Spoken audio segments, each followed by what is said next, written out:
बिस्मिल्लाहिर्रहमानिर्रहीम। अस्सलाम वालेकुम दोस्तों, वेलकम करता हूँ इमरान ऑफिशियल न्यूज़ में। सऊदी अरब से नई अपडेट आ गई है इंटरनेशनल फ़्लाइट के हवाले से। जो लोग इंटरनेशनल फ़्लाइट जैसे ही ओपनिंग करेंगे तो सऊदी हुकूमत की तरफ से 2 नई पाबंदियाँ लागू कर दी गई हैं।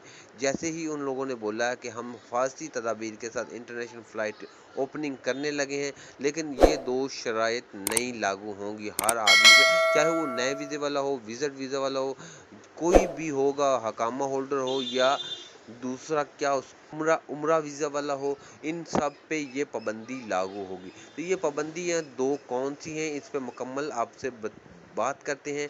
तो जो नए आने वाले दोस्त हैं, लोगों से छोटी-सी दरख्वास्त की जाती है, इस चैनल को सब्सक्राइब करें, बेल आइकन को दबाएँ ताकि इस तरह की तमाम छोटी-बड़ी वीडियो आप तक पहुँचती रहे। तो मेरे भाई, सबसे पहले जो पहली पाबंदी है वो जो कि अब यूएई की तरफ से भी पाबंदी लागू की गई थी, ये रैपिड पीसीआर टेस्ट की। ये सऊदी हुकूमत की तरफ से भी ऐलान कर दिया गया है कि रैपिड पीसीआर टेस्ट लाजमी करार दे दिया गया। जैसे ही फ़्लाइट ओपनिंग होगी तो पीसीआर टेस्ट और रैपिड पीसीआर टेस्ट करवाना पड़ेगा। इसकी फ़ीस तकरीबन 6,390 रुपये है। ये कराची से होगा और किसी अभी तक जगह से नहीं होगा। तो जैसे फ्लाई ऑपरेशन बहाल हो तो ये रैपिड पीसीआर टेस्ट के साथ बहाल किया जाएगा।